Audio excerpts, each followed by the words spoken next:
Hey everybody, welcome to the Woody Hayes Athletic Center for a rapid reaction. It is Tim May, it is Spencer Holbrook, it is Woody Hayes, and it was Gene Smith and Kristina M. Johnson, the president of the university and the athletic director, not respectively, I guess, said those out of turn, but they spoke today about one thing and one thing only: UCLA and USC joining the Big Ten and exactly what it means for everything. For college football, for Ohio State, for academics, for the future of the country, I guess. Because for the furthering of airfare and airlines in the United States, the greater United States. We touched on a lot of things today, but it all came back to one thing. That was the news yesterday that broke pretty rapidly and then was a done deal pretty rapidly. Yeah. UCLA and USC are now in the Big Ten as of August 2nd, 2024.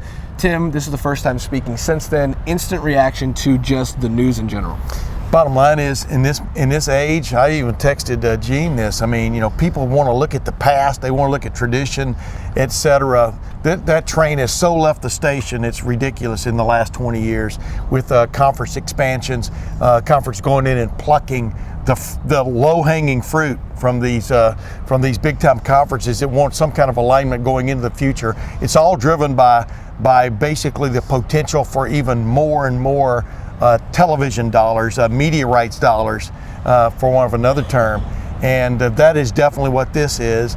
UCLA and USC buddied up and said, we're going to present ourselves as a package, and we're going to present ourselves pretty much to the Big Ten first. Yeah. You got the impression that this was going to happen, that USC and UCLA were going to leave the Pac-12 no matter what. They gave the Big Ten first dibs, and the Big Ten jumped at it. And how can you not? I mean, from the standpoint of making the Big Ten a footprint from sea to shining sea in the United States of America, but also what it can mean from a media rights standpoint, from the mega dollars that are going to be coming from this. Like we talked about before we started here, you either jump on this train now, or that train, you're never going to catch that train again. And, when I'm looking out there right now, there's only one other school that I think still needs to jump on a train in a full-time basis. And that's Notre Dame. That's the alma mater of Gene Smith. He even pointed out that when I asked him about it, he even pointed out the fact that, he thinks Notre Dame probably should be in a conference. They almost joined the Big Ten many years ago, and I didn't mean to jump all the way to that, but you still feel like there's at least one more and possibly two more shoes to drop in this thing as this thing moves forward. But the Big Ten with 16 members, just like the Southeastern Conference now, is going to have 16 members with Oklahoma and Texas joining. Times they are changing. Yeah, and when you look at, I guess, spring this forward, we can touch on that first before we get into Ohio State specifically, but, the most logical next steps for the Big Ten would be, I don't know, Washington and Oregon, or Stanford and Notre Dame, which I think would kind of be a package deal with trying to bring that rivalry into the league, or Cal and Stanford as far as academic-wise and prestige and things like that. But you just don't know where those programs' heads are. Well, we know exactly where Notre Dame's head is, and they want to stay independent for as long as possible. But I guess now moving forward, I asked Gene very specifically, he was talking about the Big Ten, and he did a great job, I will admit, of towing the company line of this is good for the Big Ten, the Big Ten, the Big Ten. And I had enough of it, and I just asked, what about Ohio State? How does this impact Ohio State, and how is it good for Ohio State? And he really gave a good answer on how aggressive Ohio State needs to be right now to stay ahead, how much this helps them with their money, and how much this impacts the future of Ohio State, and not necessarily just the Big Ten. And I thought that was one of the more interesting things that he pointed out, was just how adamant he was about Ohio State and not the Big Ten, where usually he's a guy who's willing to take the Big Ten talking point and really stick with it. Yeah, I mean, he's always been, for want of another term, a good member of the club. Mm-hmm. But like he pointed out, even in 2020, when suddenly the Big Ten announced it was not going to play football that fall, he revealed finally, straightforward with us just a little while ago, that he immediately was possibly going for an independent situation, at least for that season, much like his cohort at Nebraska was pushing. The point is, there comes a time when you got to think about yourself first. And but for the most part, I don't think anybody can argue that Ohio State has been a good outstanding member of the Big Ten, of helping raise all boats. They've carried the flag for the league, and now, correct. Like, I don't mean to cut you off, but everybody needs a league. That's why he's talking about Notre Dame. You don't want to see yourself as becoming too big for the league, like Texas did when Texas in the Big 12. Like he said, there were 4 tiers. He was in the Big 12 when they negotiated one of their deals, and there were like 4 tiers of schools in the Big 12 at one point, with Texas on the very top with its own television network, et cetera, which, by the way, hasn't been that great of a hit. But the point is, you can't just be looking out for yourself anymore. But these clubs now, 16-team SEC, 16-team Big Ten, dude, those are 2 huge voting blocks in whatever comes forward. Yeah, and when you look at the Big Ten, you spin this forward.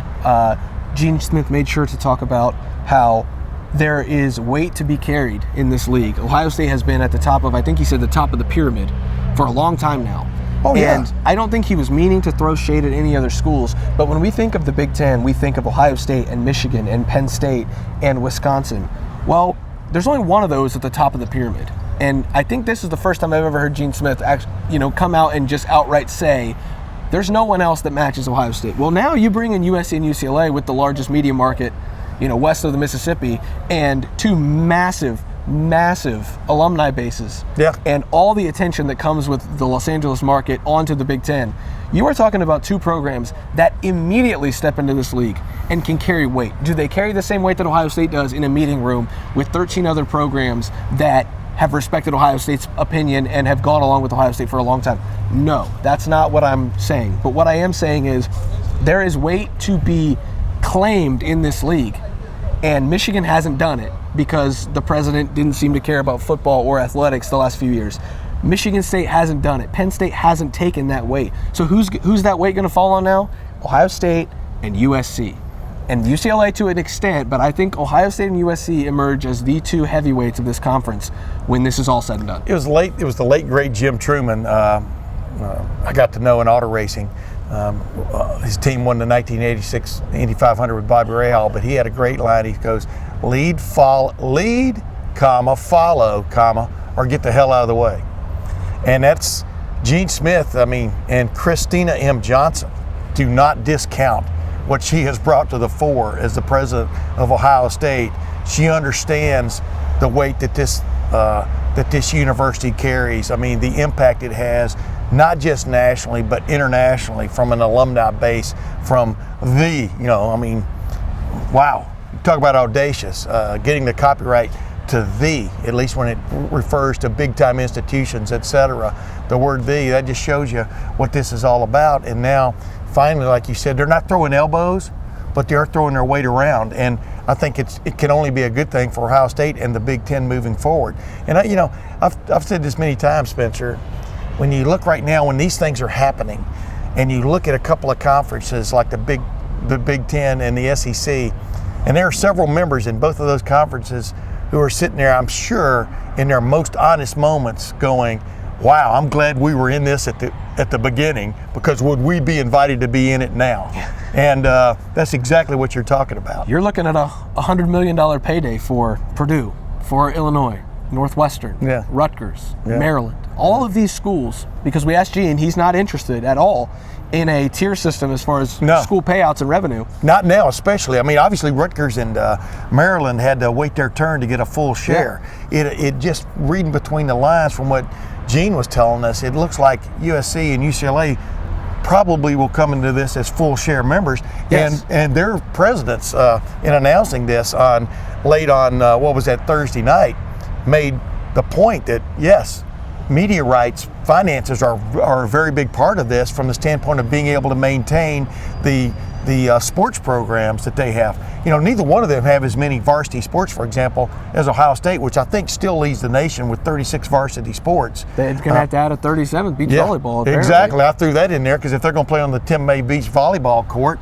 you need a team to do it, right, with a coach and scholarships. But the point being, that's what Ohio State has not gotten credit for. And I'm not sitting here beating the drum for Ohio State just cheerleader fashion, but the fact of how many opportunities they do give from a scholarship standpoint for athletes is crazy compared to like an Alabama and some of these other schools in the SEC, Texas, they don't have nearly as many varsity sports. So you've got to keep lubricating that engine, and the lubrication comes from the media rights deals primarily for football and men's basketball. And so we'll see where that goes.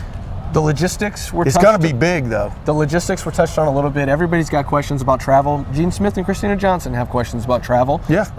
They admitted that they're not figured out yet, that they're going to have to iron those details out.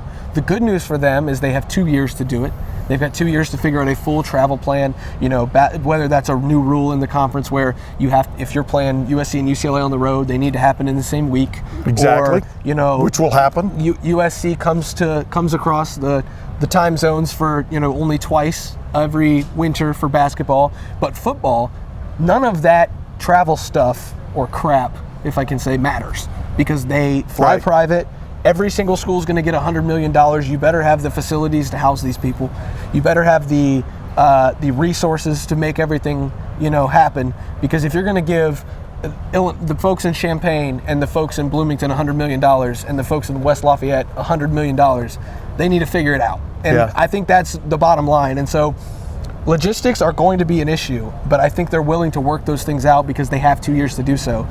For UCLA and USC, well, one thing's not going to change is how far you have to fly Yes.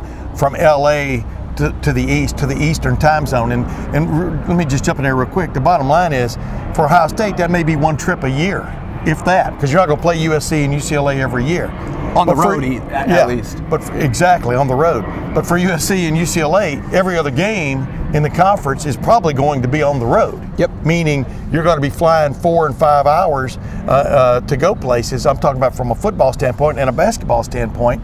But like you said, if you make it a West Coast swing for Big Ten teams going out there, and vice versa, same thing, and an Eastern time zone swing for like the UCLA and USC basketball teams, things can work out pretty well. And we haven't even touched on really the impact of anybody but Ohio State. For UCLA and USC, it's pretty apparent that this is an upgrade for them. This is an upgrade, and this is I would go ahead and just chalk this entire failure for the Pac-12 up to Larry Scott and the multitude of failures that he had during his time. We don't talk about that very much because this is an Ohio State show, and we could talk about it if we wanted when to. Jim Delaney came up with the Big Ten Network, and it worked, that sent everybody scrambling. And you were always behind. I mean, you know, finally the SEC got affiliated with ESPN, which pretty much drives their network, just like the Big Ten got affiliated with Fox.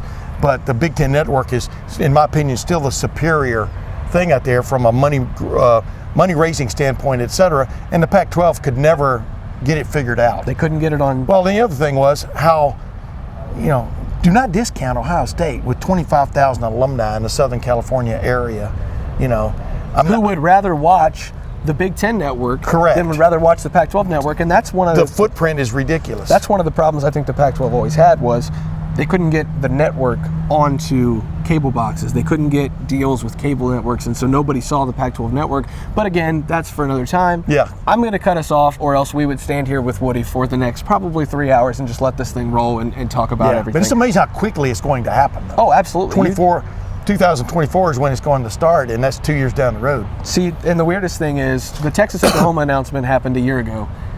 Ohio State is set to welcome USC and UCLA officially before Texas and Oklahoma get into the SEC, apparently, allegedly. We'll see if that timeline adds A lot of up. leads in there, but you're exactly right. A lot of lead time. Yeah, and we'll see if that all adds up.